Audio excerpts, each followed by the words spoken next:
1957 ha sido modificada su implementación. Rubén, antes de avanzar, es importante decirles que pueden escribir todas sus preguntas en el chat de la conferencia y que al final también se van a atender sus preguntas. Sí, pueden escribir en el chat o también pueden hacer sus preguntas a viva voz. Esto es bien importante. En primer lugar, todos sabemos que a partir de marzo del año 2020 se declaró un estado de emergencia nacional.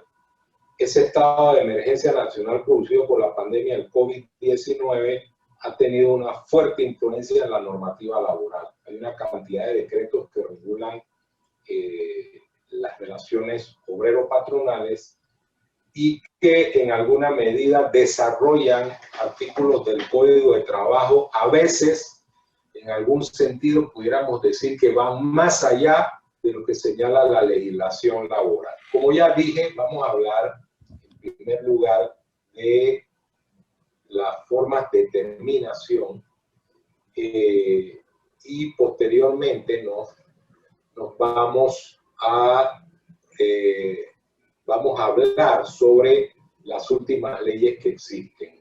Déjenme cambiar esto.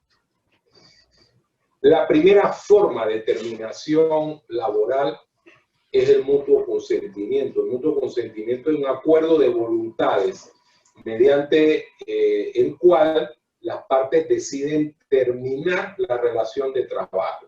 En otros países se habla de mutuo disenso. En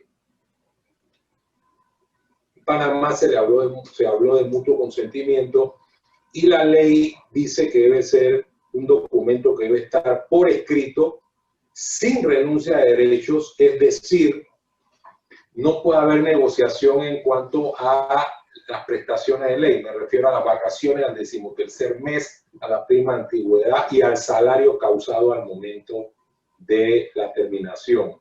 No necesariamente debe, y subrayo eso de debe, incluir indemnización, recargos, salarios caídos, preaviso, términos restantes del contrato, porque no son derechos ciertos o derechos reconocidos a favor del trabajador. Al final, si yo pacto un mutuo acuerdo que establezca simplemente el pago de las prestaciones de ley, no tengo ningún problema. El mutuo acuerdo sería perfectamente válido, aunque no tenga indemnización. Eso debe quedar muy claro, porque hay gente que plantea que el mutuo acuerdo debería tener una forma de indemnización y no es así. Luego de las prestaciones de ley, entonces las partes podrían hacer cualquier tipo de negociación para añadir cifras adicionales. Eso debe estar claro.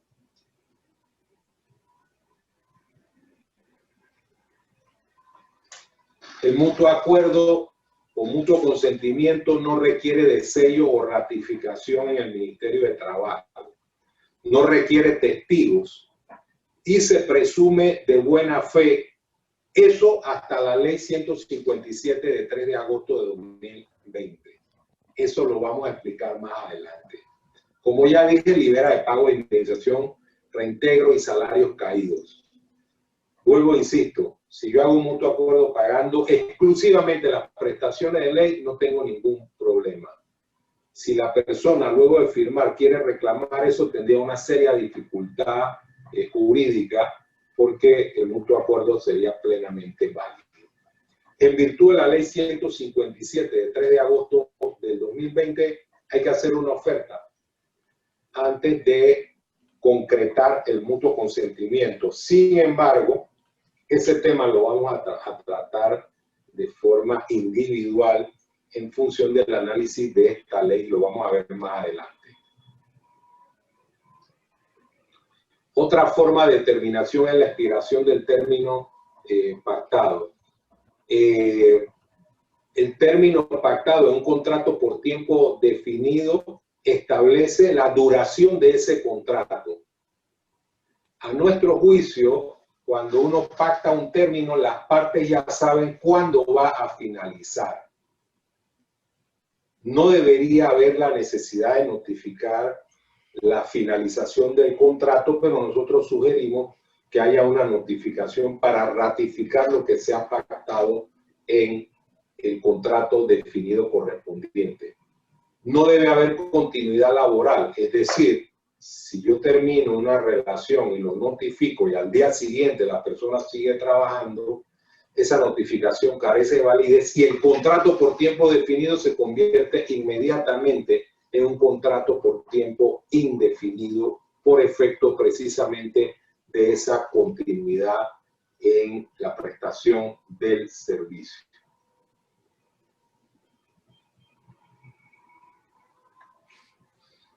Otra modalidad de la terminación es la conclusión de la obra.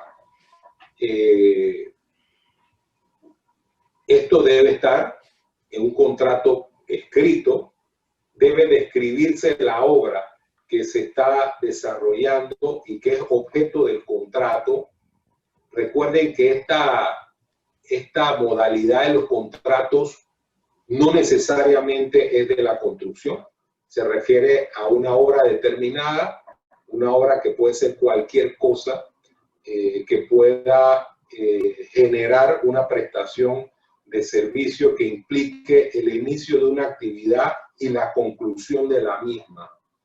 En 1995 se estableció que pudiera darse una adición al contrato por obra, cosa que me parece desde el punto de vista técnico un poco imprecisa, pero los tribunales han interpretado que deben ser todas aquellas cosas, todas aquellas actividades vinculadas a la obra principal. Si estoy haciendo un muro y no se pactó pintar el muro, pues podría decir que estoy adicionando el contrato sin que se convierta en indefinido, simplemente por aquello de que lo relativo a la pintura del muro está vinculado a la notificación, o más bien al contrato por obra originalmente pactado.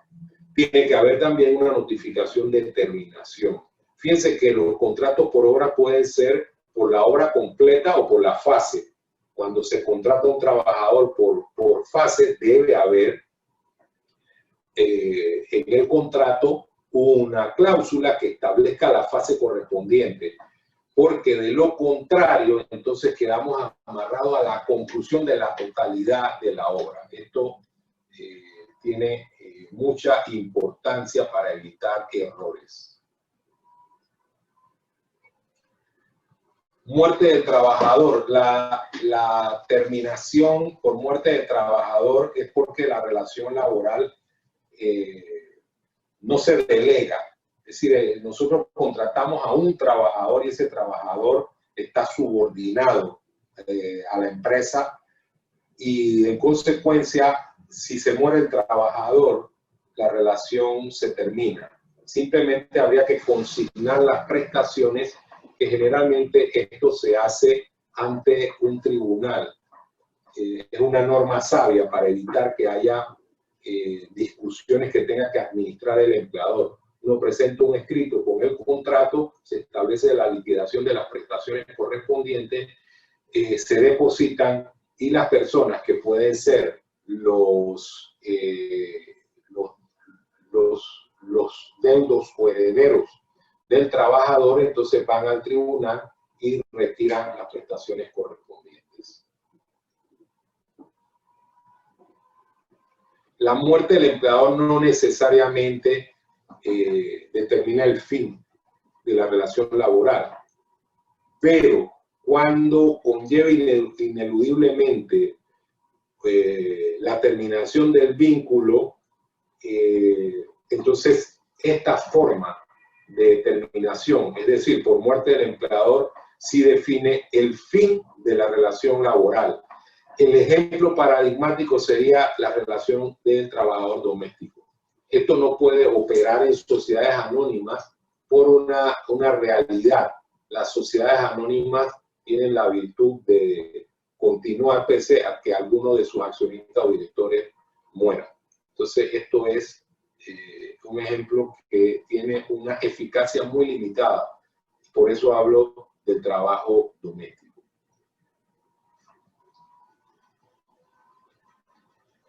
La decisión unilateral del empleador está vinculada al preaviso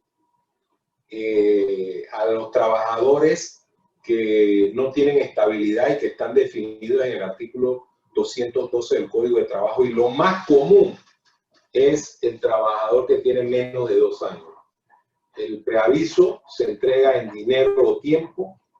Yo puedo notificarle con un mes de anticipación al trabajador que se va a finalizar la relación de trabajo dentro de los 2 años, y al finalizar la relación yo voy a pagar los derechos adquiridos y voy a pagar la indemnización correspondiente tal como lo mandata la ley.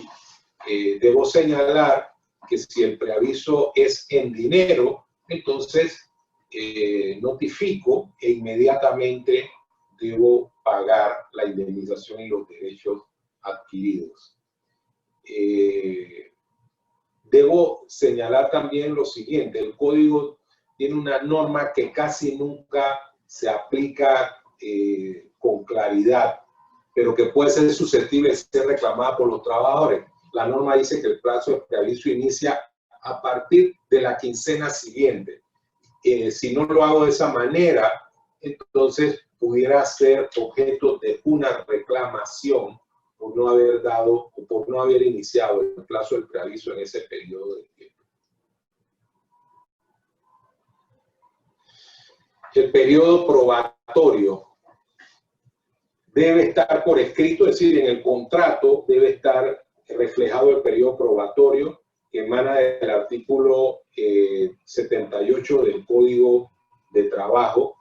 Ese periodo es de hasta 3 meses, cosa que debe estar así en el contrato. O sea, hay gente que pone el periodo probatorio se da de 3 meses y comenzamos con las dudas sobre la interpretación de una cláusula que esté escrita de esa manera, porque el concepto de hasta 3 meses que está regulado en el Código de Trabajo nos permite la flexibilidad de establecer el fin de la relación de trabajo en cualquiera de esos meses hasta que lleguen los 3 meses.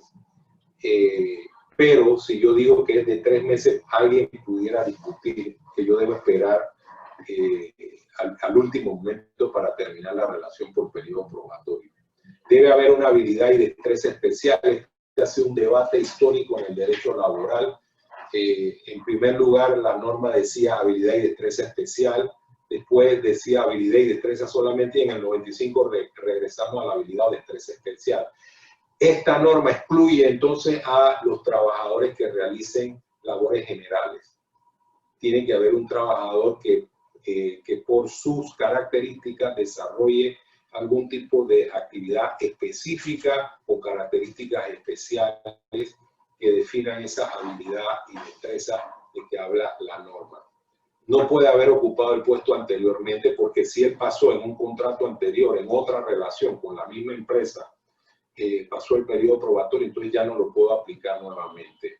Y a nuestro juicio no había una aplicabilidad del fuero, aunque puede ser que en un debate futuro a nivel judicial pudieran decir que sí aplica cualquier tipo de fuero. A nuestro juicio no, porque la norma habla de que la terminación sea sin responsabilidad para las partes. Es decir, es una norma especial que establece este periodo y que esa aplicabilidad no es solamente en relación con el empleador, es decir, no es un derecho del empleador, sino que también el trabajador pudiera reclamar la terminación por periodo probatorio. Sin embargo, jamás he visto un caso donde un trabajador haya solicitado la finalización por periodo probatorio.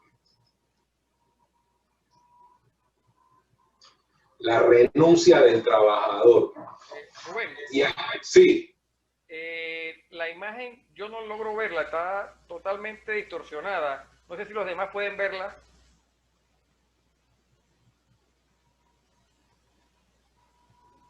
Sí, se ve perfectamente. Sí, nosotros también la vemos perfectamente. Yo lo veo bien. Te veo. La Bueno, veo también.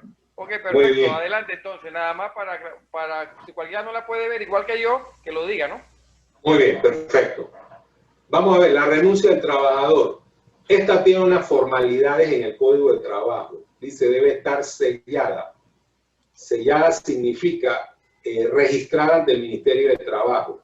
Hoy, con el tema de la pandemia, el registro se hace de manera digital. No hay que ir presencialmente al Ministerio de Trabajo como se hacía antes.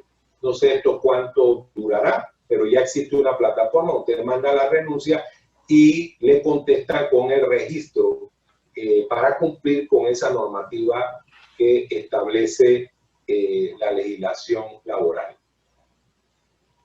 Hay dos categorías de renuncia. Una es la renuncia simple, que implica el pago por parte del empleador de los derechos adquiridos. Si es un trabajador común y corriente, que es lo normal, debería dar un preaviso de por lo menos 15 días. Si no da el preaviso de 15 días, puedo descontarle una semana de lo que tendría derecho en su prima de antigüedad. Hay otra forma de renuncia, que es la renuncia concausal o renuncia por causa justa. Esta renuncia implica el pago de los derechos adquiridos y el trabajador tendría que ir a un tribunal a solicitar el pago de la indemnización. Hay una serie de causales. Bueno, no me paga el 13º mes, no estoy en el sistema de seguridad social, etcétera, etcétera. Es decir, violaciones a la legislación laboral que de manera constante cometa el empleador. Y digo esto porque lo que no puede ser es que el empleador o el trabajador renuncie por una omisión o un error. Hoy me descontaron algo de mi salario que no tenía razón de ser y yo decido renunciar.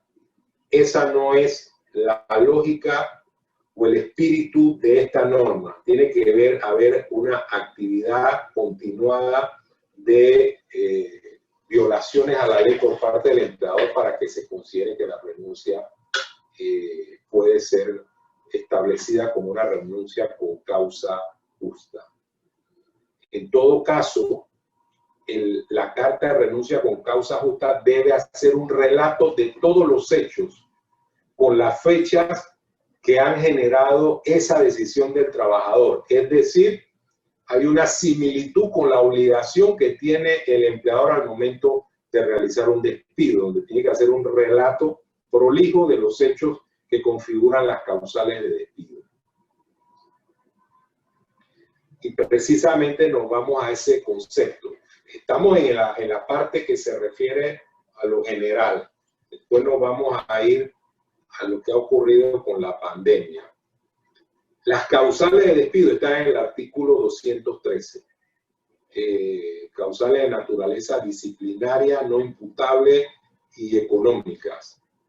El plazo para despedir generalmente en las causales de naturaleza disciplinaria, estamos hablando de que el empleador generalmente tiene 2 meses para ejecutar las causales de despido. Luego de esos 2 meses le ha caducado el derecho a hacerlo y un tribunal pudiera declararlo de esa manera. Las causales de despido son de 3 naturalezas. Naturaleza disciplinaria, que son las que normalmente nosotros utilizamos en la vida laboral, las no imputables, y las de naturaleza económica, que tienen un tratamiento específico, ya que esas causales deben utilizarse a través de una autorización de despido que se solicita ante el Ministerio de Trabajo, específicamente la Dirección General de Trabajo, donde hay que probar estos hechos. Hechos que configuran las causales de despido, dentro de los cuales, de naturaleza económica, dentro de los cuales vamos a encontrar la fuerza mayor, el caso fortuito o la grave crisis económica. Esta causal de naturaleza económica, a mi juicio, va a ser muy utilizada a partir de enero del 2021 en los casos de las empresas que no puedan rehabilitar su actividad económica.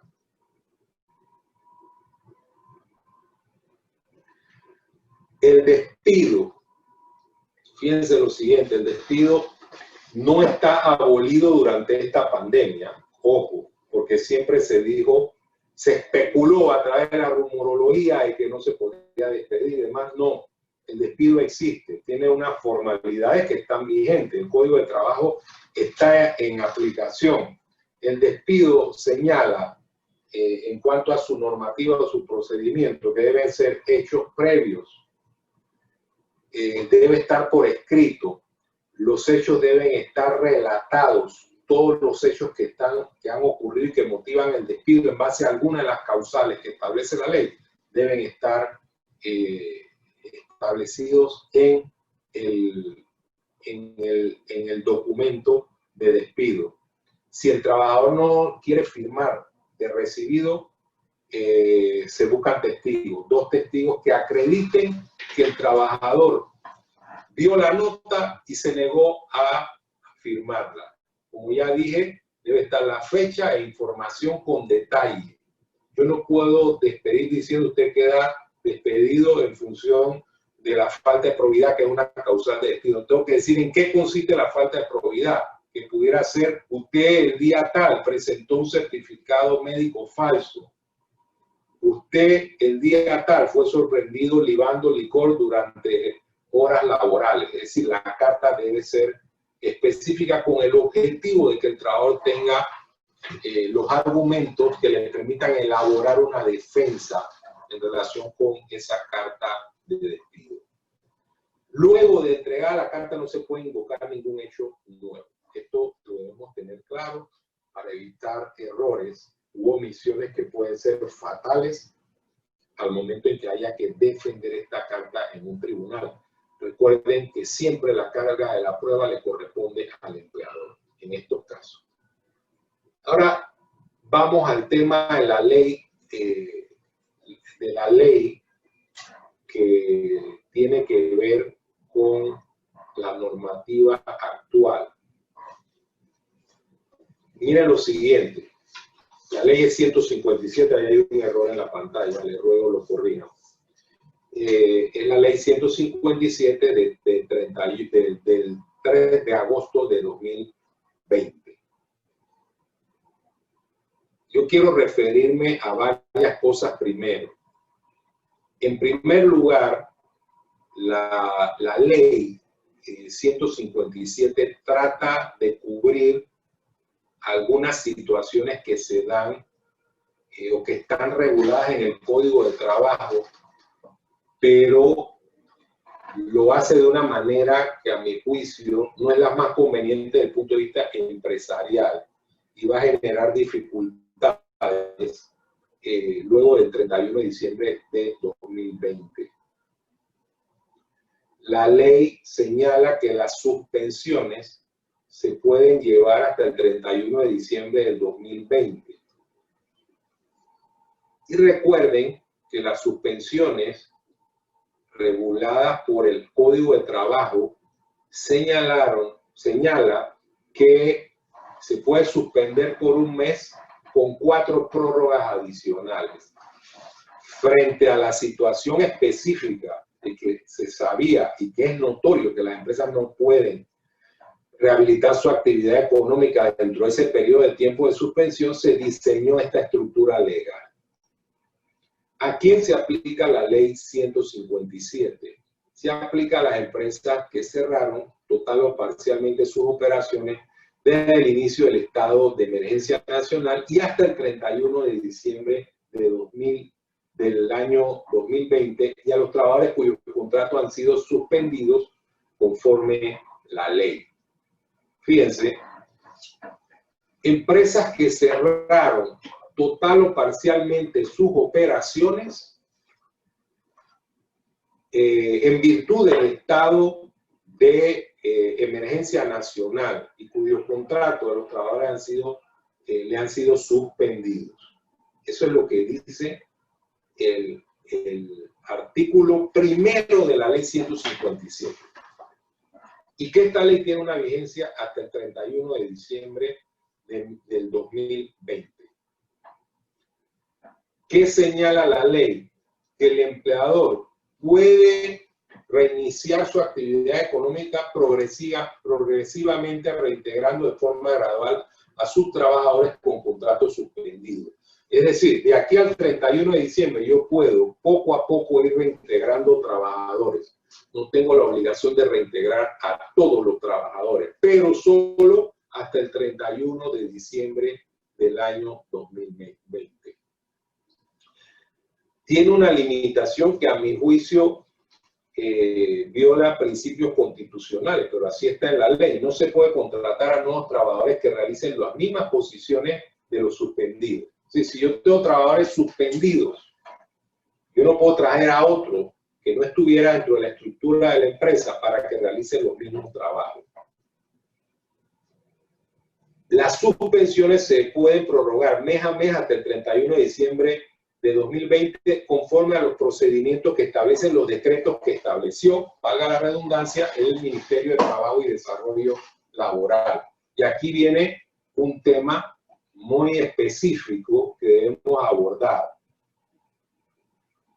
Las prórrogas que originalmente se dieron con las empresas cerradas eran prórrogas automáticas. Si la empresa está cerrada, la prórroga se daba automáticamente. Acá la ley dice las suspensiones se pueden prorrogar mes a mes y pareciese que la interpretación implica que debe darse una solicitud cada mes que va a ser evaluada por el Ministerio de Trabajo. Ojo, originalmente las suspensiones se dieron con un criterio que definió el Ministerio de Trabajo como silencio positivo. Pasaban 3 días, luego de que el Ministerio de Trabajo no se pronunciaba, no decía nada, se entendía otorgada la suspensión. Ahora, con este nuevo procedimiento, no hay silencio administrativo positivo.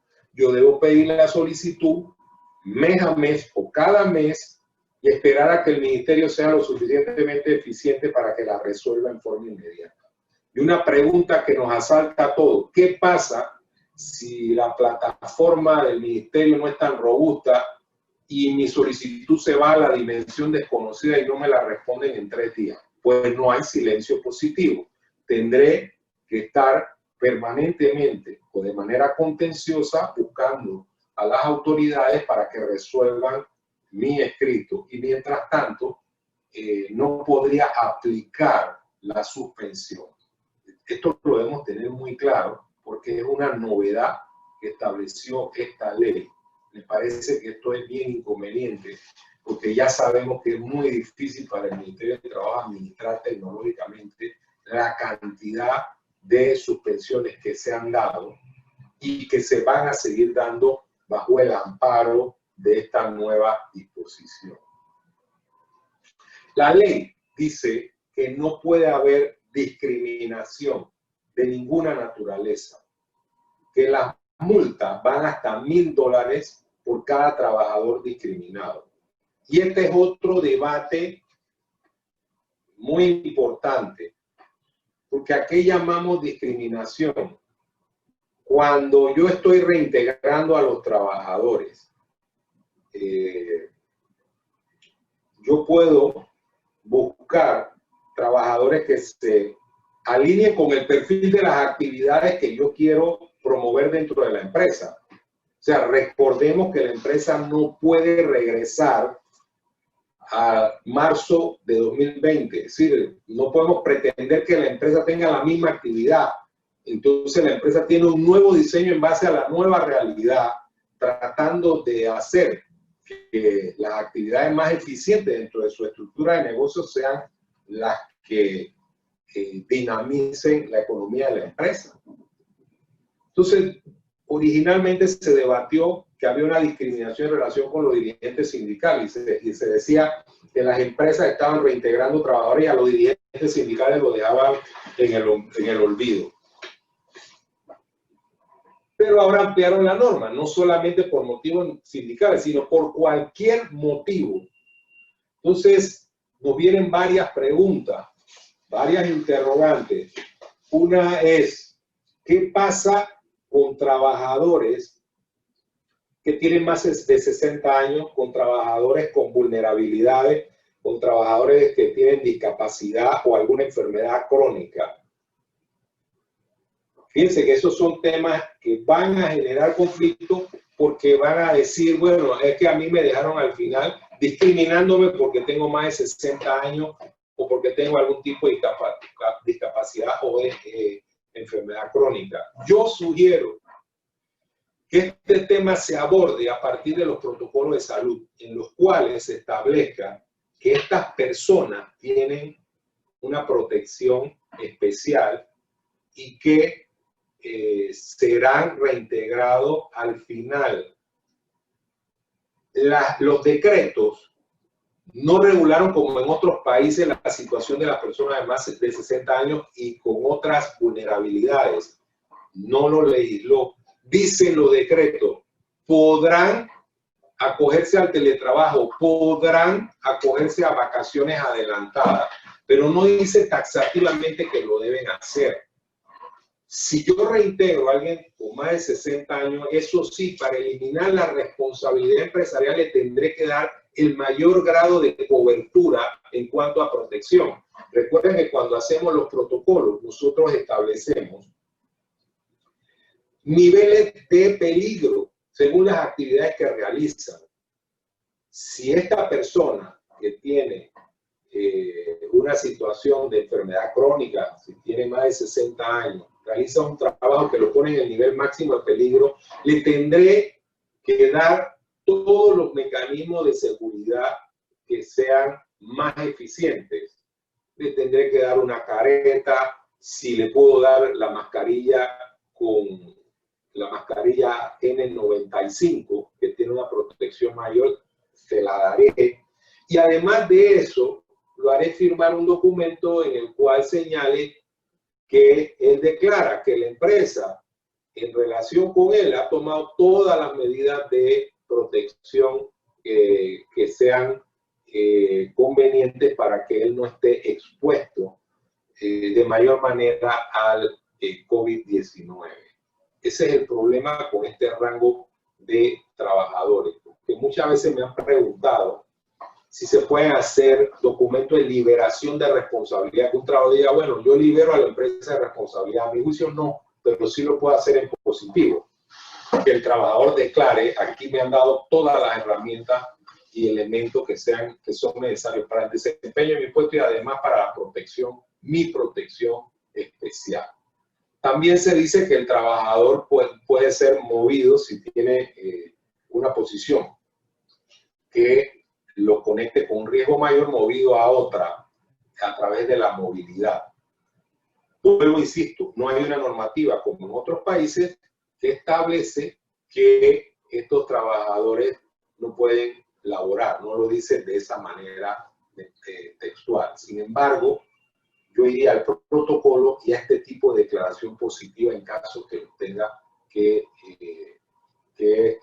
rehabilitar en su puesto de trabajo.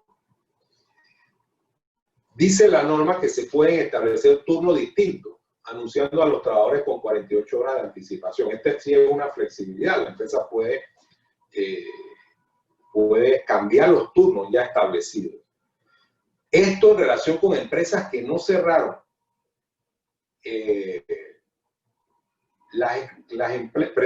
relación con las empresas que cerraron. Las empresas que no cerraron deberán ajustarse a la ley. Para modificar las condiciones deberán ir a la ley, a las convenciones colectivas, en caso de que haya sindicato, hablar con el sindicato y principalmente tomar en cuenta el artículo 197, que es aquel que establece las formas en que se modifican las condiciones de trabajo. Otro tema de la ley es el abordaje del 13º mes y el llamado bono solidario. Miren lo siguiente, aquí se dio un debate tremendo con el 13º mes de abril, porque se decía que el 13º mes de abril debía pagarse de forma total y absoluta. Y muchas empresas lo hicieron así. Pero eso no es lo que señalan los decretos que son complementarios al decreto 221 que creó la bonificación especial del 13º mes. Esos decretos dicen que hay que tomar en cuenta la remuneración efectivamente recibida durante el periodo del 13º mes correspondiente. Y de allí se hace el cálculo para ese periodo. Con esta ley se acepta la existencia de esa norma o de esas normas, de esos decretos, que no son de ahora, son de la década del 70 del siglo pasado. Estos decretos lo que dicen es, si usted en ese periodo trabajó parcialmente, le voy a pagar, como 13º mes, lo que corresponda a ese periodo parcial de trabajo. Si usted no trabajó, a usted le van a dar un bono que no es por cuenta del empleador, sino es por cuenta del Estado, que el bono corresponde a $50. Todo aquel que haya trabajado todo el periodo, es decir, que no tuvo ninguna forma de suspensión, le van a pagar como normalmente se ha pagado. No hay ningún cambio. Es decir, en alguna medida se respetó el concepto de los decretos que regulaban la forma de pago del 13º mes, tomando en cuenta la legislación que estaba vigente antes de la pandemia. Fíjense esto, ¿no? El mutuo acuerdo. Un cambio en la norma es que yo debo hacer una propuesta de terminación para que la responda en un término no menor de 2 días hábiles. Es decir, si la ley dice que es un término no menor, puede ser de 3, de 4, de 5, de 6, 7 días. Lo que pasa es que la ley no está articulada adecuadamente para su legítima comprensión. Porque dice, si el trabajador no responde, se entiende rechazada la oferta. Y eso es una verdad de perogrullo. Si no responde y no firma, se entiende que rechazó la oferta y que no la acepta. Pero si la aceptó dentro de 2 semanas o 3 semanas, a mi juicio es perfectamente válido, porque la norma dice que es un periodo no menor de 2 días hábiles. Sí, yo debo darle 2 días hábiles, por lo menos, para que el trabajador pueda analizar el mutuo acuerdo y decidirse. Y de allí tendrá todo el tiempo para entonces firmar el mutuo acuerdo, para que el mutuo acuerdo se entienda como válido. Dice, si no se cumple con este requisito, el mutuo es nulo y puede pedir el reintegro. Es decir, se ha establecido una forma de fuero. Dice, bueno, si no cumplió con la propuesta, entonces el trabajador puede, aunque haya firmado el mutuo, puede pedir el reintegro y se lo van a dar a través del procedimiento, del proceso abreviado ante los juzgados de trabajo. Otro elemento que a mi juicio es inconveniente, porque se mete en la voluntad de las partes, es que las prestaciones que se generan en función del mutuo acuerdo deben ser pagadas inmediatamente. Y esto yo no le veo sentido, porque el mutuo acuerdo ya estaba regulado en la ley. Nadie lo alteró en función de la pandemia. Nadie planteó que había que cambiar la normativa. Fue el Ministerio de Trabajo el que planteó este cambio, sobre pretexto de que los mutuos acuerdos se hacían con violencia o engañando a los trabajadores, o que eran despidos encubiertos. Y fíjense lo siguiente, el mutuo acuerdo regulado puede ser atacado, regulado en el Código de Trabajo anteriormente, puede ser atacado por el trabajador que considera que le vulneraron sus derechos, que ejercieron violencia física o psicológica, o que por alguna otra razón ese mutuo acuerdo no tiene validez. Puede ser atacado judicialmente ante los tribunales. Es decir, que nunca estuvo el trabajador en estado de indefensión. Pero acá van a un nivel en el cual se entiende o se presume algo que ninguna disposición coherente del derecho presume. Es decir, que un documento se pacta en condiciones en que las partes no asumen la consabida buena fe. Es más, se presume que hay mala fe del empleador. Y fíjense que de ahí se desgranan una serie de circunstancias. ¿Qué pasa si el trabajador dice, yo lo quiero? No es que me lo están planteando, yo quiero un mutuo acuerdo. ¿Y sabe qué? Yo me voy de viaje, yo voy a salir de Panamá y quiero que me lo paguen ya. Yo no voy a esperar 2 días. Es decir, maléficamente entendieron que los mutuos acuerdos siempre son instigados por el empleador. Puede ser que en la mayoría de los casos sea así, pero puede ser que haya situaciones en las cuales el trabajador esté muy interesado en que esto se concrete rápidamente. Y a mi juicio es una violación grosera a la voluntad de las partes, pero así está la ley.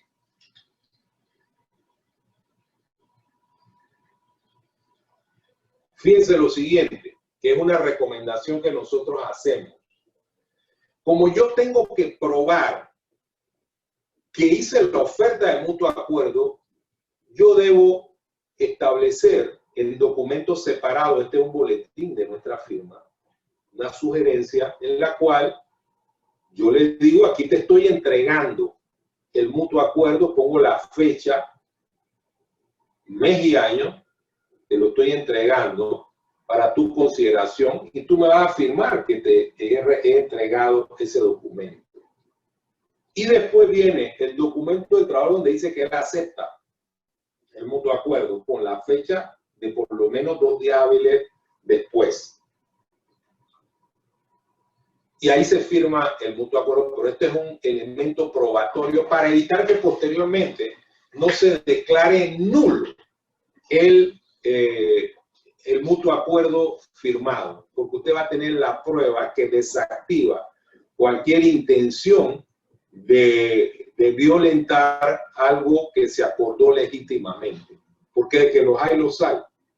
Y como el código, o más bien la ley 157, le da esta posibilidad al trabajador de pedir el reintegro, podría haber una masiva cantidad de procesos judiciales porque el trabajador habrá cobrado, va al tribunal, el tribunal inoída parte ordena el reintegro y entonces usted tendría que entrar a probar que usted cumplió con los presupuestos de la ley 157. Sería una manera complicada para la empresa de concretar un mutuo acuerdo. Entonces tenemos que tener las salvaguardas legales que le pongan un cerco a este tipo de conductas ilegítimas por parte del trabajador. Otra norma muy clara en la ley 157 es que la prima y la indemnización se calcula en base a los 6 meses percibidos antes de la suspensión o el último, el que resulte más favorable al trabajador. Porque si la suspensión se da en un caso específico, entonces el trabajador tendría problemas si se toma en cuenta meses donde no estuvo trabajando, pues las prestaciones estarían en cero. Esto podría ser aceptable. De hecho, en la comisión tripartita en la cual participamos, este fue uno de los acuerdos a los cuales se arribó. Este es un tema que de repente, en el caso de una finalización, de repente los empleadores no van a debatir, ¿no? Además está obviamente la ley y hay que cumplirlo. Vamos a ver.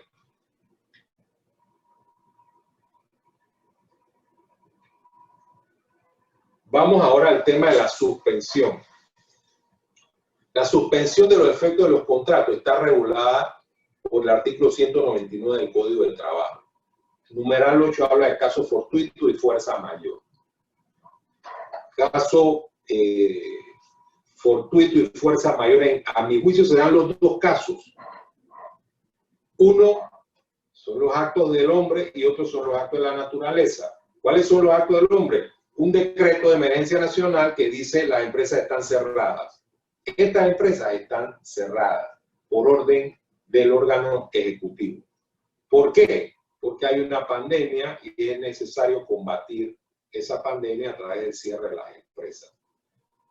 Acto de la naturaleza, la pandemia. Esa pandemia genera una distorsión en la actividad económica, un abatimiento de la demanda y aunque estuviésemos abiertos, necesariamente también habría una afectación de cantidad de personas que no quieren salir a la calle, de disminución de las ventas, etcétera, etcétera. Es decir, están los dos elementos claramente definidos y claramente comprobables. Y el elemento básico desde el punto de vista documental sería la declaración de emergencia nacional. Ese artículo 199 dice que la suspensión mínima es por una semana y hasta por un mes. Admite 4 prórrogas. Hubo una discusión, a mi juicio superficial, sobre la cantidad de periodos de suspensión que podían darse. Claramente la Corte Suprema de Justicia había dicho en fallo anterior que es un mes de suspensión y 4 prórrogas, es decir, 5 meses de suspensión. Y la ley 157 indica que puede seguir suspendido hasta diciembre 31 conforme al procedimiento de los decretos. ¿Qué dice el procedimiento? Fíjense, como ya dijimos, que cada mes tengo que pedir la prórroga, sí, pedir la suspensión en base a la ley 157 y después pedir cada mes la prórroga, mes a mes. Dice la expresión específica de la ley 157, pero dice conforme al procedimiento de los decretos, es que 5 días hábiles antes de que finalice la suspensión, yo debo estar haciendo la solicitud correspondiente. Fíjense eso es bien importante para poder llegar hasta el 31 de diciembre sin ningún tipo de problema laboral.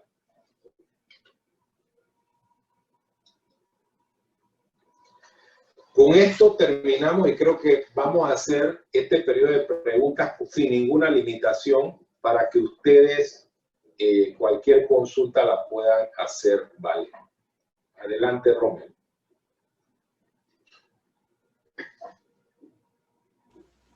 Sí, Rubén, tenemos una gran cantidad de preguntas en el chat. Sí.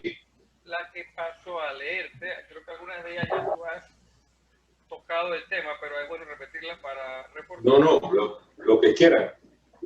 Ok, vamos a empezar. La primera pregunta es: buenas tardes. Si bien debo informar al ministerio la contratación de personal, ¿debo también informar cuando algún colaborador es dado de baja? Diferentes aspectos como el periodo probatorio, mutuo consentimiento, etcétera. No.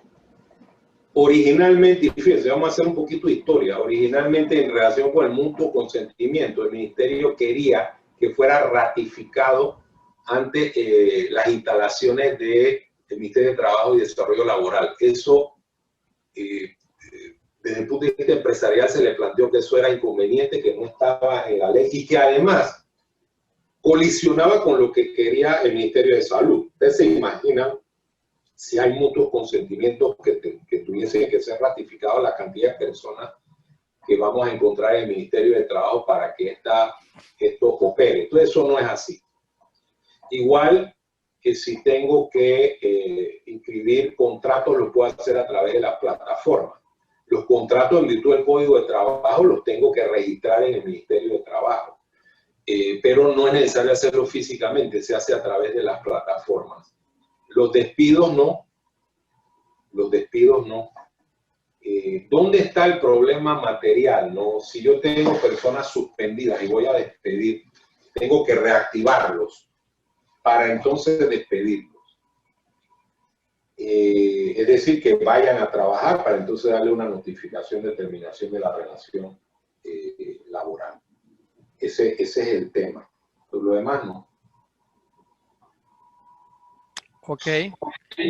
La siguiente dice: en el mutuo consentimiento se debe ofrecer pagar los derechos sin incluir la indemnización o la suma de los derechos más un adicional para terminar la relación laboral. Si los trabajadores están suspendidos, ¿puedo llevar a cabo un mutuo acuerdo o debo activarlo para hacerlo? Algo que mencionaste recientemente. Sí, bueno, en el caso del mutuo consentimiento, a mi juicio no hay que reactivarlo. El mutuo consentimiento se puede hacer en vacaciones, se puede hacer en otras formas o durante otros periodos de suspensión. ¿Qué pasa? Quiero explicar lo siguiente. Legalmente, un mutuo es válido, como lo señalé, si pago solamente las prestaciones de ley, vacaciones, tercer mes prima y los salarios que estén causados hasta el momento de la terminación. Pero nadie quiere firmar un mutuo si no le consideran la indemnización. Entonces, obviamente, dependiendo de la negociación, en lo que exceda las prestaciones laborales, ya será un tema de acuerdo entre las partes. ¿Le quedó alguna pregunta ahí de esa misma parte? Bueno, era eso, ¿no? Si hay que ofrecerle un adicional o no para terminar la relación. No, eso es parte del acuerdo entre las partes. Ustedes pueden tomar en cuenta un adicional, puede ser la mitad de la indemnización o puede ser simplemente las prestaciones. Si un trabajador la firma por las prestaciones, ya, como ya dije, es válido, es perfectamente válido, pero esto es muy remoto que ocurra. Ok. Ya también aclaraste que los trabajadores suspendidos pueden llevar un mutuo acuerdo. Sí. No hay que activarlos para eso. No hay que activarlos. Ok. Si tengo trabajadores que iniciaron en marzo y aún no los tengo suspendidos, ¿a liquidarlos les corresponde el preaviso? ¿O aunque no laboraron? No repíteme la pregunta porque no la Si tengo capto. trabajadores que iniciaron en marzo y aún los tengo suspendidos. Y aún los tiene suspendidos. Sí. ¿A liquidarlos les corresponde el preaviso? Hay que ver cómo lo quiero. Iniciaron en marzo. Debo entender que, que estas personas tienen menos de 2 años. Iniciaron en marzo. Recién contratados. Recién contratados y entraron inmediatamente a la suspensión. A mi juicio, sí.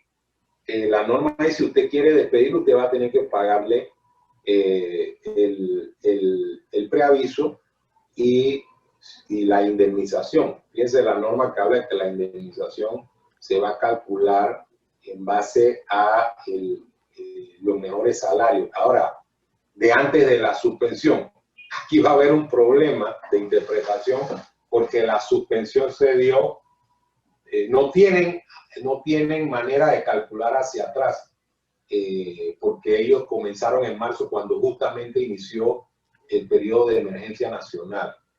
Entonces, pensando sobre la base de las disposiciones legales, puede ser que me digan la interpretación va a ser la más favorable al trabajador y van a decir, bueno, tome en cuenta el salario por el cual fue contratado y con ese haga el cálculo de la indemnización y del preaviso, aunque no hayan trabajado.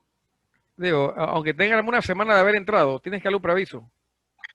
Sí, no les tengo que dar, o sea, yo decido terminar la relación. Yo digo, quiero terminar la relación durante, tomando en cuenta que tienen menos de 2 años. Si es mi decisión, tendría que pagar. Si es mi decisión, porque eso es decisión unilateral del empleador. Ok. Si hay una causal de despido de otra forma, no, esa es otra situación. No la va a ver porque entraron y se suspendieron. Ok. En el caso de la renuncia simple, ¿quién registra la renuncia, el empleado o el empleador? La renuncia la debe registrar el trabajador y remitirla al empleador. Si esa renuncia no tiene el registro en línea o con la plataforma del ministerio, la renuncia no tiene valor. Para que estemos claros, el trabajador deberá darme una copia con el registro en línea del Ministerio de Trabajo. Ese registro es esencial para que haya certeza jurídica de la misma y para que tenga eficacia. Ajá, aquí hay otra pregunta. ¿Cómo probamos las causales? Memorándum, ¿cuántos mínimos requiero? Las causales de despido se prueban a través de todo un elenco de elementos probatorios, que pueden ser testigos, documentos, diligencias exhibitorias, pruebas periciales. Es decir, Cámara de televisión. Código de trabajo en su parte. También, eso es un buen concepto, Rommel. Estos son medios tecnológicos. Si yo tengo una cámara de televisión, eso es un documento. Simplemente tengo que llevar al tribunal los modos de reproducción de ese documento fílmico y comprobar que ese documento fílmico es fiel, es decir, que es el reflejo de algo que ocurrió un día específico, un año específico. Ok, la siguiente dice, si tengo a todos los colaboradores con contratos suspendidos, ¿cómo puedo proceder con despidos, renuncias y mutuo acuerdo? ¿Debo reactivarlos o no? No, la renuncia es un acto de mera voluntad. Los trabajadores pueden ir durante la suspensión y renunciar.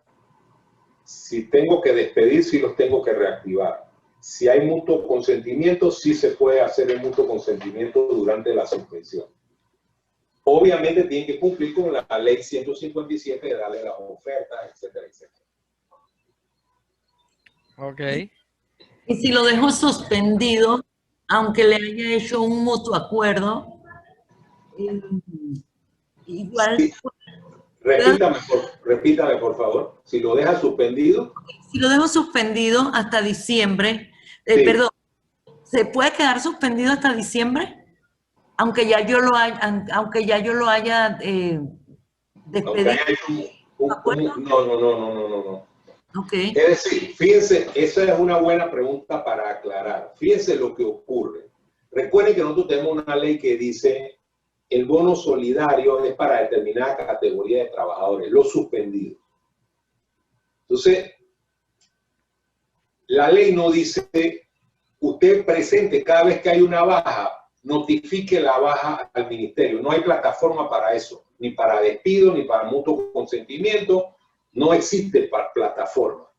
Entonces, ¿qué se ha hecho en la práctica? Yo hago el mutuo consentimiento y después lo reactivo para que lo eliminen de la base de datos para el bono solidario, porque la relación se terminó y porque una persona que se mantenga como suspendida, le van a seguir otorgando el bono solidario. Esa persona que fue despedida tiene que hacer otro trámite para que se le considere su bono solidario. Recuerden que el bono solidario, por ejemplo, no puede ser para jubilados o para personas que estén trabajando, así sea por reducción de jornada. Entonces, la lógica nos lleva a la conclusión de que le hice un mutuo acuerdo, terminó la relación, no podría estar suspendido porque ya terminó la relación. La suspensión es para un trabajador que mantiene la relación laboral, porque lo único que se suspende es la obligación de trabajar y la obligación de parte del empleador de pagar el salario. Entonces, a mi juicio, habría que reactivarlo, porque no hay otra plataforma para recibir la notificación por parte del ministerio de que ese trabajador ya no labora. Bueno, disculpe, ¿puedo hacer una consulta referente a eso? Entonces, usted había comentado de que, por ejemplo, cuando se hacía mutuo, no había necesidad de reactivarlo, pero bajo esa premisa, creo que sería conveniente siempre reactivarlos y entonces despedirlos o hacer mutuo, ya porque quedarían dentro de la plataforma de la compañía como activos y posteriormente entonces la compañía, ya sea por mutuo o por despido, cancelaría su relación laboral. ¿Estaría en lo correcto? Digo, esa es una forma de ver el problema, pero quiero hacer una precisión sobre el tema. Como tenemos el requisito de hacer una propuesta u oferta, usted dice, bueno, yo lo voy a reactivar. ¿Por qué voy a tomar la medida de un mutuo acuerdo? Y le hago la propuesta y el tipo a los 2 días me dice, no, yo no quiero ningún mutuo acuerdo. Y ahora estoy reactivado y me da trabajo. Entonces nosotros no usamos esa figura por ese inconveniente. Tú no lo aceptaste, sigue suspendido. Tengo la suspensión hasta diciembre y ahí veré. Pero la lógica de lo que usted plantea es que, bueno, si viene y no me acepta el mutuo, lo voy a despedir de todas maneras. Esa es una forma de ver las cosas. O también Y podrían, pues, al momento que se pide la prórroga, sacar a ese personal que se le hizo mutuo acuerdo del listado que se envía a Mitradel como la prórroga de los contratos suspendidos. También podría ser. También podría ser. Okay. Porque cuando se hace la prórroga se presenta nuevamente el listado en Excel de los trabajadores. Recuerden lo siguiente, el ministerio tenía unas plataformas, tiene unas plataformas y unos correos específicos por regional. Después inventaron una fórmula enredadísima, que era un sistema de la AIG, la Autoridad de Innovación Gubernamental. Y eso fue un fracaso total, porque era un lío insertar toda la información y al final no llegaba. Entonces siguieron con la plataforma hasta segunda orden, la plataforma de los correos. Pero hay cosas que han quedado en el aire. Eso que estamos debatiendo de los mutuos acuerdos con la ley 157 han generado unas contradicciones y unos problemas para los que están en un vacío. Entonces nosotros hemos dado algunas interpretaciones en base a lo que quieren los clientes. Por eso le decimos a los clientes, cuidado, si tú lo reactivas ahora, él está reactivado y debes darle trabajo. Si le ofreces el mutuo y no está reactivado, simplemente seguirá suspendido. Yo veré qué hago en diciembre, o más adelante lo reactivo para despedirlo. Pero es un tema de estrategia. Yo no puedo decirle, esta es la solución absoluta para todas las condiciones. Habría que ver caso por caso. Okay. Licenciado, adelante. Ajá. En el caso, por ejemplo, de personal que estaba para el mes de marzo, o sea, antes de la pandemia, esperando solamente su tiempo de jubilación como para concretar la jubilación y retirarse de la empresa. Sí. Y ahora con la pandemia y todo esto de los mutuos y las liquidaciones, esa misma unidad prefiere no acogerse a su jubilación, según estaba como planeado en tiempo normal. ¿Qué aplica como la empresa? Ahorita mismo ese personal específico está suspendido, pero realmente no sabemos como el panorama completo de estas situaciones, pues cuando una persona está con su tiempo de jubilación. Sí, ahí tenemos un problema. ¿Sabe por qué? Porque esa es una causal no imputable, acogerse a la pensión por vejez. Ese es el nombre correcto, no es la jubilación según la ley. ¿Y qué ocurre? Dice la norma que yo debo saber como empleador que la persona va a lograr su primer cheque en un periodo específico de tiempo. Es imposible que yo lo sepa para poder despedirlo, imposible.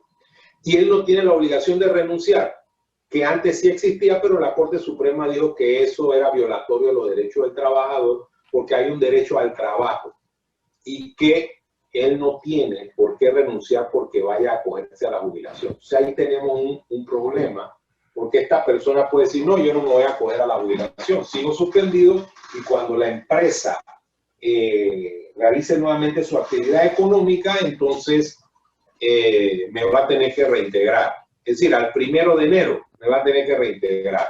Entonces, es un problema. Entonces, voy a tener que negociar con la persona un mutuo acuerdo si quiero que se vaya. O si no, dejarla suspendida hasta diciembre y en enero veremos qué pasa. No lo puedo obligar a renunciar, no lo puedo obligar a que se acoja a la jubilación. Lo puedo despedir, pero si no tengo una causal específica, tengo un problema. La única causal que existe es la no imputable, que es un verdadero jeroglífico, porque dice que yo como empleador sepa que en un periodo de tiempo, y se lo voy a leer textualmente del código, que está en el 213, acápite B, que justamente tiene que ver con las causales no imputables. Dice, el reconocimiento al trabajador por el sistema de previsión de la pensión de jubilación o invalidez permanente y definitiva, previa comprobación de que percibirá la pensión respectiva durante el mes siguiente. ¿Cómo lo sabemos? Si dice la ley del Seguro Social que la información del trabajador es privada, yo no la puedo pedir como empleador. Entonces nosotros le hemos dicho a los empleadores, pongan en el contrato que él debe avisar. Cuando usted contrata a alguien, en caso de que usted se va a someter a una pensión por invalidez o va a acogerse, digo mejor, a una pensión por invalidez o por vejez, usted debe anunciarle eso al empleador, por lo menos para tener una referencia. Pero es que la norma me pone las cosas imposibles. Ni siquiera me las pone difíciles, me las pone imposibles. Ok. Bueno, la siguiente pregunta dice, ¿a qué fecha se deben hacer las prórrogas de contratos suspendidos ante Mitradel? 5 días antes. 5 días hábiles antes de que venza la suspensión que tenemos. O sea, yo tengo una suspensión en curso. Entonces yo tengo que ver 5 días antes de que esa suspensión venza. La suspensión es por un mes. 5 días antes de que venza. 5 días hábiles. Hábiles son días en los cuales efectivamente se trabaja. Hábiles. Ok. ¿Y qué pasa con la opción que establece que tengo derecho a no pagar si el colaborador no trabaja, mientras me mantengo en la espera de la respuesta a la prórroga de suspensión o la suspensión como tal? No, la ley 157 dice que no hay silencio positivo. Sin embargo, yo estoy de acuerdo. En la práctica, yo digo, yo presenté mi solicitud, la persona está suspendida y no ha ido a trabajar. No voy a pagar porque no está trabajando. Y esa va a ser la teoría que vamos a utilizar los abogados de empresa cuando tengamos ese tipo de problemas. Pero sí es un inconveniente, porque antes uno decía, pasaron los 3 días, yo tengo el documento que indica que yo mandé a la plataforma correspondiente la solicitud en determinada fecha y pasaron los días. Y eso lo voy a pelear jurídicamente. Ahora no, ahora tengo ese inconveniente, ese talón de Aquiles de que el ministerio me puede decir, no, usted tiene que esperar. Y después señalarme, usted esos salarios los va a tener que pagar retroactivamente. Pero ahí va a haber una discusión tremenda. Pero aunque él no fue a la oficina, al puesto. Sí, si no fue a trabajar porque dice, yo estoy suspendido, pidieron una prórroga, los trabajadores no van a ir si tú no lo llamas. Ah, exacto. Sin lugar a duda no van a ir. Licenciado, pero eso aplica, me imagino que para las nuevas suspensiones, porque al principio, cuando en marzo empezaron el tema de las suspensiones, decía que el silencio positivo, así que me imagino que eso aplica es cuando salió o se pronunció la ley del 157, ¿cierto? No necesariamente. Recuerda que la ley 157 aplica para acomodar el código a la nueva realidad.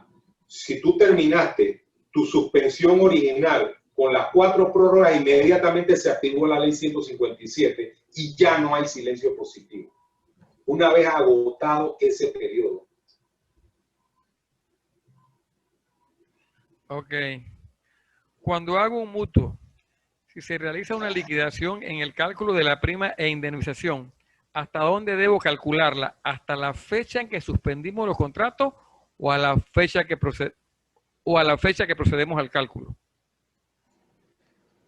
No, la liquidación es hasta la fecha en que se procede al cálculo, pero yo voy a tomar en cuenta como base de la liquidación los 6 meses anteriores o el último al periodo en que inició la suspensión, lo que sea más favorable al trabajador. Si la relación termina, por ejemplo, a la fecha de hoy, estaba suspendido, no, termina la fecha de hoy. La suspensión no afecta a la antigüedad del trabajador. Ok. ¿Qué pasa con los contratos con fechas definidas que vencieron mientras estaban suspendidos? A mi juicio se terminaron. Y es otra discusión legal, porque inicialmente dijimos, los contratos definidos son contratos a término, pactados a término. Si finalizó durante ese periodo, finalizó, pero va a haber una discusión. O sea, esto no es blanco y negro. Estoy hablando de criterios que nosotros tenemos sobre el tema. Con respecto a la suspensión, ¿quiere decir que cada mes tengo que validar con el Mitrael la suspensión? Sí. Después, con la aplicación de la ley 157, la norma no habló, por ejemplo, de las prórrogas automáticas. Yo creo que el ministerio lo que quiere es controlar el motivo de la suspensión. Eso es lo que quiere controlar. Pero la interpretación que hacemos es que hay que hacer la solicitud. Obviamente puede haber una interpretación cuando la ley dice se utilizarán los procedimientos que establecen los decretos. Y en los procedimientos habla de prórrogas automáticas y demás, pero el texto de la ley dice mes a mes. Entonces, sí, yo no me correría el chance de no hacerlo. Ok. ¿Cómo se maneja la licencia de maternidad y la suspensión del contrato? ¿Qué pasaría si la empresa no tiene los recursos para pagar completo lo acordado en mutuo acuerdo? Son dos preguntas. Bueno, si yo acordé algo en mutuo acuerdo y no pude pagar, simplemente el trabajador puede presentar una ejecución del mutuo acuerdo, un juicio ejecutivo para cobrar coactivamente. ¿Sí? Van a embargar a la empresa y él va a cobrar con los bienes que consiga, o dinero en los bancos, etcétera, etcétera. ¿Y la licencia de maternidad y la suspensión del contrato? ¿Cómo se manejan? Si se causa la licencia, ella puede, la trabajadora puede solicitar la licencia de maternidad ante la Caja de Seguro Social, si tiene la densidad de cuotas que establece la ley. Si no la tiene, entonces tengo que decirle que la ley dice que corren por cuenta del empleador el pago de dicha licencia. Ok. Licenciado, consulta, en el mutuo acuerdo uno puede establecer como periodos de pago, por ejemplo, te voy a pagar el mutuo, en la totalidad te lo voy a pagar una parte ahora y te voy a pagar por cuotas por 6 meses. O sea, ¿se puede negociar el pago de las cosas? Lamentablemente no, porque la ley 157 dice que todo hay que pagarlo de forma inmediata. Y viene también una discusión de interpretación, porque la ley dice pagar las prestaciones. Dame un segundo. Yo creo que las prestaciones de forma inmediata, pero por ejemplo, si las indemnizaciones, que son como el extra que la empresa... Por eso, pero dice, obliga a la cancelación inmediata de un solo pago del total de las prestaciones a las que tiene derecho. Entonces, lo que tú dices es cierto. Dice las prestaciones, y nosotros pudiéramos interpretar que las prestaciones son efectivamente las prestaciones de ley, vacaciones, sino tercer mes y prima. Pero el texto de la ley no dice prestaciones de ley, dice las prestaciones. Entonces ahí va a haber una discusión que nos la pudimos ahorrar. ¿Por qué las partes no pueden acordar eso? O sea, eso no tiene ningún sentido. ¿Por qué lo pusieron? Hombre, el primer pago será de un mínimo de tanto, tal porcentaje de lo pactado. Pero no, enredaron y no definieron. Entonces esto va a quedar en los tribunales, porque lo que se está señalando es cierto. Yo puedo decir como empleado, no, ahí dice las prestaciones, yo le pagué todo lo que es vacaciones y los tercer mes y prima. Si hay un tema de indemnización, eso lo divido en siete pagos. O si las partes están de acuerdo, puedo decir, bueno, cítame ante el ministerio y llevo un acuerdo allá que no está regulado aquí. Y no es un mutuo consentimiento, sino una forma de acuerdo ante una autoridad administrativa. Digo, hay múltiples formas para tratar de buscar una salida, ¿no? Pero la ley no la hicieron adecuadamente. Pero si se detalla en el mismo mutuo y la persona firma como que es mutuo acuerdo literal en el sentido de que él está de acuerdo de que se haga de esa manera, lo que entiendo es que podría haber un problema. En todo caso. Sí, siempre va a haber un problema de interpretación y si el trabajador, lo más probable es que el trabajador se acuerda, de repente no va a reclamar, pero si reclama siempre va a haber un tema de interpretación. ¿Sabes lo que pasa? Que entonces este mutuo acuerdo, según la ley 157, no presume la buena fe del empleador. Entonces dice, bueno, aquí dice que tú tienes que pagarle toda la prestación. Entonces se genera esa discusión. El empleado dice, yo le pagué todas las prestaciones de ley y lo que diferimos fue el pago de la indemnización y él lo aceptó.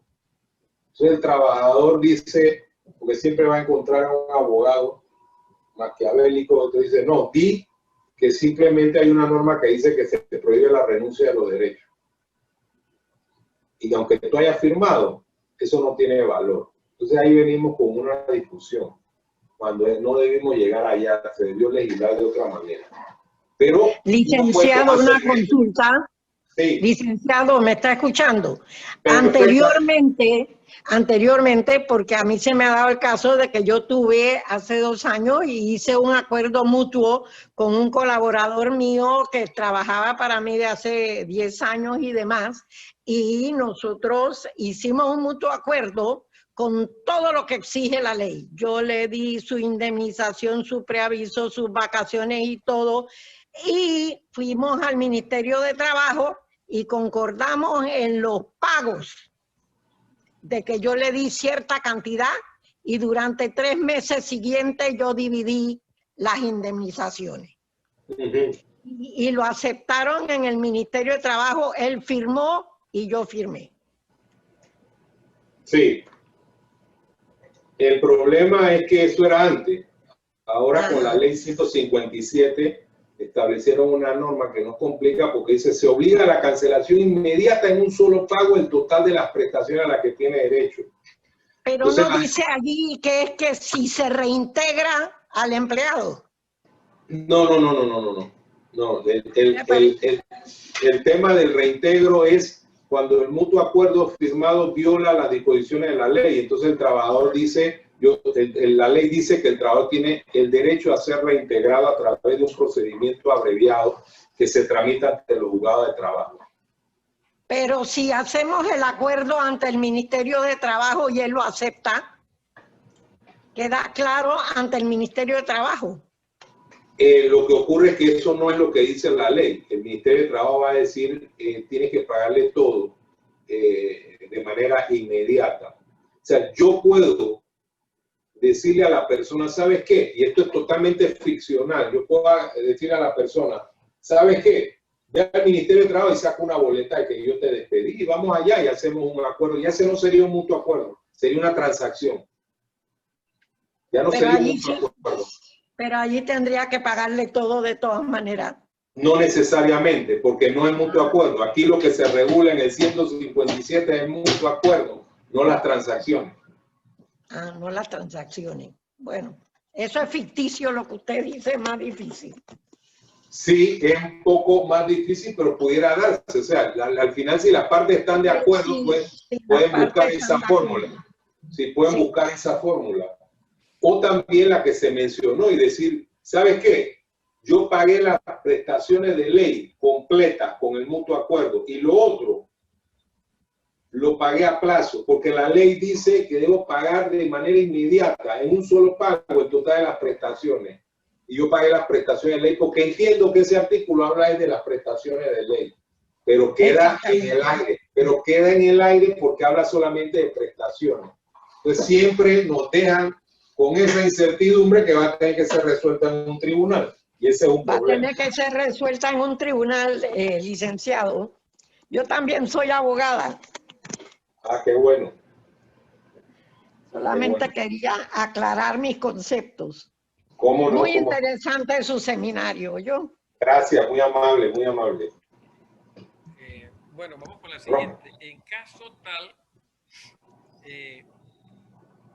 el trabajador no quiere aceptar el mutuo acuerdo y lo piden injustificadamente. ¿Cuáles son las consecuencias? Bueno, el trabajador puede ir al ministerio a una diligencia administrativa de conciliación o puede demandar.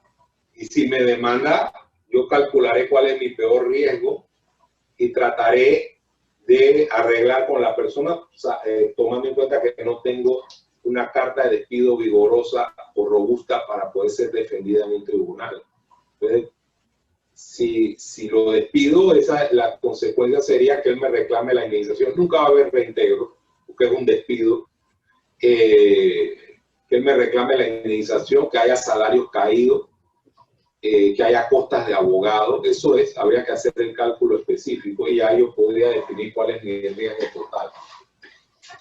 Licenciado, cuando una persona fue contratada para un trabajo específico, por ejemplo, ayudante general, ¿no? Y esa persona ha tenido un accidente que ya lo imposibilita a cumplir, por lo cual su contrato fue realizado, o las tareas por las cuales fue contratado. Eso, ese daño médico o esa incapacidad del empleador del trabajador puede ser una causal justa de cancelación de contrato laboral. La incapacidad del trabajador. Lo que ocurre es lo siguiente, eso está, hay que ver cuál es la incapacidad, la naturaleza de la incapacidad. Pues dice la norma, cuando vamos a la no imputable, el reconocimiento al trabajo por el sistema de previsión de la pensión de jubilación o invalidez permanente, la incapacidad mental o física del trabajador debidamente comprobado, la pérdida de la idoneidad exigida por la ley para el ejercicio de la profesión. La incapacidad mental o física del trabajador, eso requiere un dictamen médico. Si el Seguro Social, por ejemplo, dice usted tiene una incapacidad parcial permanente, yo no lo voy a poder despedir por esa razón.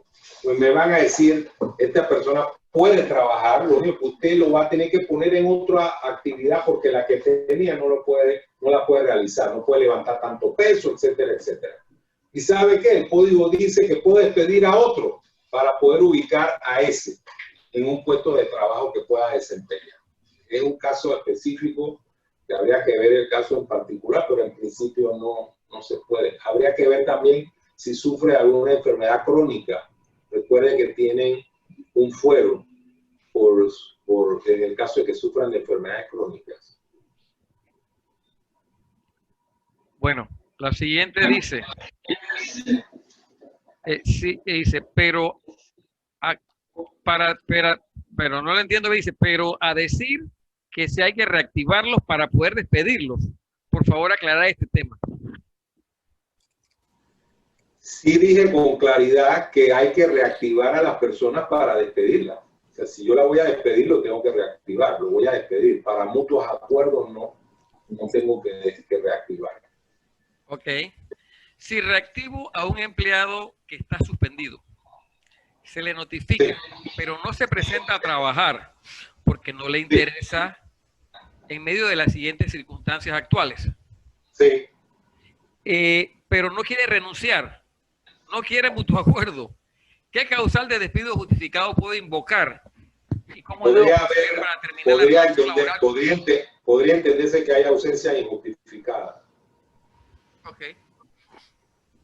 Ya tendríamos que analizar el caso concreto para ver el procedimiento y cuándo aplicar el despido. Pero podría entenderse que haya ausencia injustificada. Sí, si lo reactivas y no viene, es ausencia injustificada. Sí, señor. Bien. Si tenía un colaborador que se le terminó el contrato el 30 de mayo, con un contrato definido, la cual se liquidó. Ajá. Adicional, durante la pandemia se le pagaron todas las quincenas completas. Y el 1 de agosto, después de haber salido ya casi 2 meses, nos notifica que está embarazada. Exige ante el ministerio que quiere reintegro e indemnización. ¿Es posible teniendo en cuenta que era un contrato definido y nunca notificó su situación? Habría que ver el caso. La notificación de la situación es lo de menos. O sea, lamentablemente la ley da un fuero aunque la persona no notifique que estuvo embarazada con anticipación. Pero el tema del contrato definido es el que puede salvar, porque la norma habla de que yo puedo terminar un contrato definido con una embarazada sin responsabilidad. ¿Dónde está el problema? Que la persona presenta un reintegro ante los tribunales lo hacen inoída aparte, y entonces uno tiene que probar que era un contrato por tiempo definido, hay un juicio, eso llega hasta la corte, y al final dicen que el empleado tenía la razón, pero la persona se ganó varios meses allí trabajando y devengaron ganando un salario. Ok. Si se hace un arreglo de pago por las indemnizaciones, este debe ir al Ministerio de Trabajo.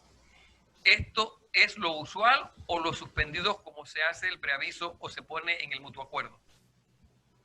No.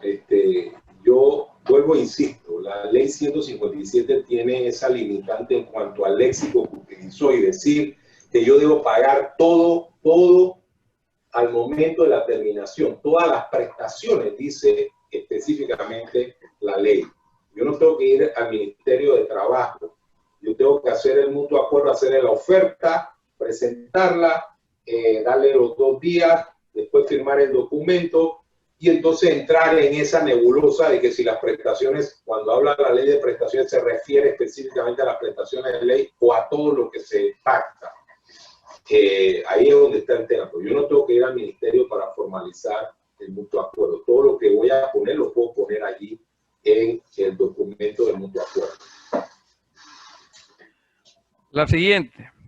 El artículo 7 de la ley 157 dice que la terminación laboral por mutuo, por decisión unilateral del empleador, sí, dentro de los 3 meses siguientes al reintegro, se tiene que reintegrar y dentro de los 3 meses se puede liquidar.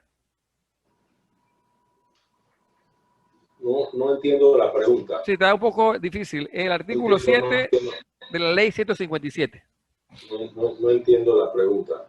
O sea, cuando yo reintegro a un trabajador, yo puedo instantáneamente terminar la relación de cualquier forma, sea por mutuo acuerdo, cumpliendo la normativa de la ley. Pero bueno, no entiendo a dónde apunta la pregunta. Sí, dice, bueno, vamos a ver. Dice que la terminación laboral por mutuo, dice, por decisión unilateral del empleador de los 3 meses siguientes al reintegro. Eso es otra cosa. La decisión unilateral es la facultad que tengo yo como empleador de terminar la relación, que es el trabajador que no tiene estabilidad menos de 2 años, que es el ejemplo claro en este tipo de temas. La trabajadora doméstica que no tiene nunca estabilidad, por ejemplo. Pero yo no tengo que esperar nada. O sea, yo lo reintegré de la suspensión y puedo terminar la relación en forma inmediata. Ok. Si dejo parte de mi personal suspendido hasta diciembre y lo reintegro, ¿puedo despedirlo el mismo día? Si dejo hasta diciembre y lo reintegro, sí puedo despedirlo. Puedo llamarlo para despedirlo. Ok. Comience a trabajar, eso sí, no. Tiene que comenzar a trabajar, tiene efectivamente que prestar el servicio y ahí lo puedo despedir. Sí, no es que lo voy a recibir en la puerta con una carta de despido, eso sería... Tiene que entrar, dar un par de vueltas y después la despide. Comenzar a trabajar y después lo despido, sí. Ok. Si agoté un mutuo acuerdo y el empleado no quiere renunciar, el siguiente paso sería justificar el despido con el acuerdo de la ley 157. No, es que estamos confundiendo. La ley 157 no se mete con los despidos. Habla del mutuo acuerdo. Es solo para mutuos. Es solo para mutuos. Yo le di un mutuo, la persona no lo quiso aceptar. Pues. Le di los 2 días y regresó, no, yo no lo acepto. Entonces yo, si no está reactivado, lo reactivaré para despedirlo. Si lo reactivé y no aceptaste el mutuo, aquí hay una carta de despido, aunque no diga nada, pero es con el simple hecho de que la persona salga del sistema. Y después tendré que ver las consecuencias. Ok. Bueno, la que sí, yo creo que ya se ha hablado varias veces, pero lo voy a repetir. No estoy clara con el tema de los mutuos acuerdos. ¿Me deben reactivar para que me ofrezcan un mutuo acuerdo o simplemente me ofrecen un mutuo acuerdo durante la suspensión del contrato?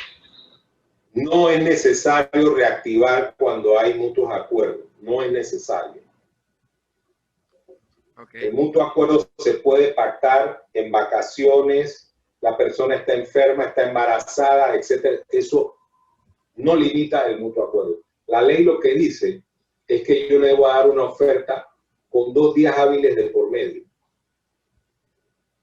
Y el trabajador debe tener esos 2 días antes de confirmar que acepta el mutuo acuerdo. Ok.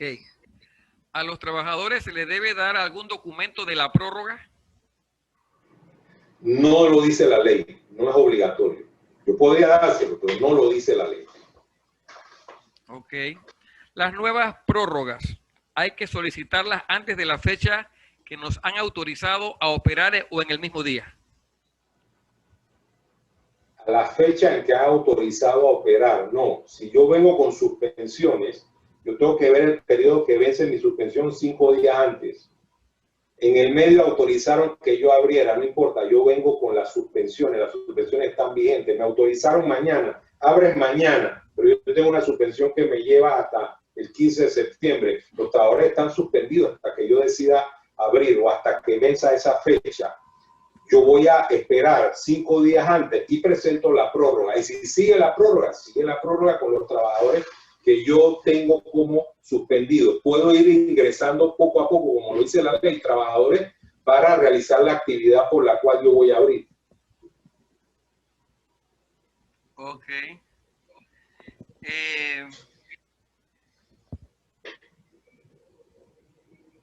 ¿Cómo valido la prórroga ante el Mitradel si no me dan respuesta?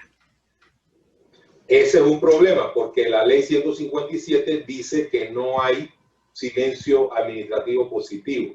Entonces yo voy a tener que utilizar el método dramático de ir todos los días al Mitradel y pelearme con el director general, los funcionarios y decir que me resuelvan mi prórroga. Porque la ley no dice, no da una salida. Volviendo al tema de los contratos definidos que vencen estando suspendidos. En varias llamadas hechas al Mitradel me dijeron que ese tiempo pendiente hasta que se termine el contrato, que el empleado se mantuvo suspendido, se le debe dar cuando salgamos de la emergencia nacional. En nuestro caso, nosotros todavía no estamos autorizados para abrir, ya que estamos en el negocio de cines y aún no hay fecha de apertura. Sí. Luego fui al Mitradel personalmente y me comentó un abogado que eso aún no estaba definido. ¿Qué sugiere hagamos con estos empleados, ya que están con los contratos vencidos, pero siguen suspendidos? Yo tengo mi opinión. Yo digo que esos trabajadores terminaron la relación laboral. Esa es mi opinión. Si vamos al Mitradel, el Mitradel va a tener una visión apegada a los trabajadores. O sea, lo primero que yo les recomiendo es que no busque información en el Mitradel si usted va de parte de los empleadores. Porque la visión de la asesoría legal, del Departamento de Conciliación Individual, de toda la actividad de la Dirección General de Trabajo es simplemente de la perspectiva de los trabajadores. A mi juicio, desde el punto de vista jurídico, esos contratos finalizaron. Pero yo no puedo decir que esa es la opinión que va a primar en un tribunal, ni siquiera en el Ministerio de Trabajo, porque el Ministerio de Trabajo no es el que resuelve esa controversia, son los tribunales de justicia. Pero a mi juicio la relación fue pactada a término y finalizó en ese día. Ok. Me gustaría que me ampliaran la causal de índole económica para después del 31 del 12 del 20. Sí, la causal de índole económica implica la incosteabilidad o la fuerza mayor del negocio. Hay una fuerza mayor que impide que yo siga laborando. Entonces tengo que hacer una solicitud ante el Ministerio de Trabajo, Dirección General o Regional de Trabajo, para que me aprueben el despido a los trabajadores. En el caso de que sea aprobada, tengo que pagarle las prestaciones y la indemnización a cada uno de los trabajadores.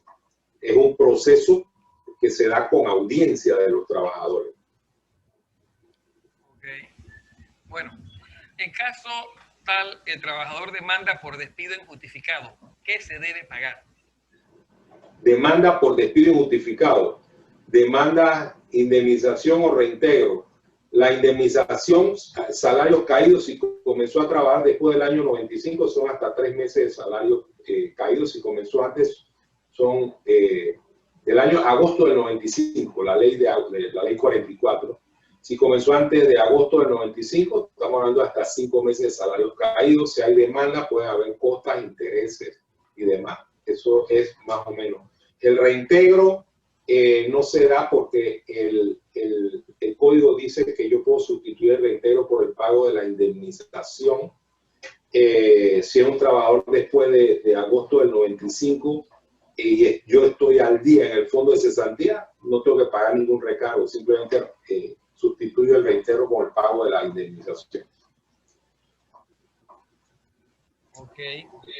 Bien, dice, la ley 157 termina el 31 de diciembre. Sí, salvo para un artículo que tiene que ver con el fuero de las trabajadoras embarazadas, pero eso casi que no tiene ninguna relación con el problema de centro, ¿no? de la ley. Santiago, una consulta. Yo fui la que hice la pregunta de que si el trabajador pone una demanda por despido injustificado, después del 95 se debe pagar 3 meses de salarios caídos, indemnización completa y el 25% de recargo sobre la indemnización por el no reintegro. No, digo, no se debe, va a un tribunal y el tribunal decide si hay despido injustificado o no. El tribunal es la Junta de Conciliación, que es la que maneja los despidos. El recargo del 25% no es así. O sea, ¿por qué? Porque si yo estoy después de agosto, el trabajador inició después de agosto de 1995 y yo estoy al día en el fondo de cesantía, yo voy y me reclamó reintegro y yo no quiero el reintegro, estoy al día en el fondo de cesantía, presento la certificación del fondo y digo, el reintegro lo sustituyo por indemnización solamente, porque estoy al día en el fondo de cesantía. Pero eso sí, eso es después que me venzan en juicio, más 3 meses de salarios caídos. Ok, bueno, llegamos al final de las preguntas, a menos que alguno de los asistentes tenga alguna pregunta adicional. Bueno, yo quiero decir, Rommel, sin limitar a alguna pregunta adicional, que siempre es grato participar en este tipo de foros y es grato, inmensamente grato para mí intercambiar ideas. Ahí está mi correo electrónico, están las plataformas o redes sociales de la firma. Nosotros estamos promoviendo siempre interpretaciones sobre las disposiciones que surgen. Hay videos, boletines y demás. Y si ustedes se conectan con estas redes sociales, van a poder contar con información valiosa que tiene que ver con el tema laboral. Y obviamente la firma está a disposición para cualquier tipo de asistencia profesional, con mucho gusto. Así que muy agradado de haber estado con ustedes esta tarde. Bueno, gracias a todos. Ha sido muy bueno, muy buena la exposición. Muchas gracias. Miren, el seminario ha sido grabado y apenas esté listo se les envía el enlace de YouTube para que puedan revisar, tomar notas nuevamente y ya verlo con más calma, ¿no? Va a estar disponible por un espacio más o menos de una semana para evitar que lo piraten. Así que gracias por su asistencia y les mantendremos informados de los próximos seminarios sobre el tema laboral, que es en esta época lo más importante frente a al tema económico y a la reactivación. Muchas gracias.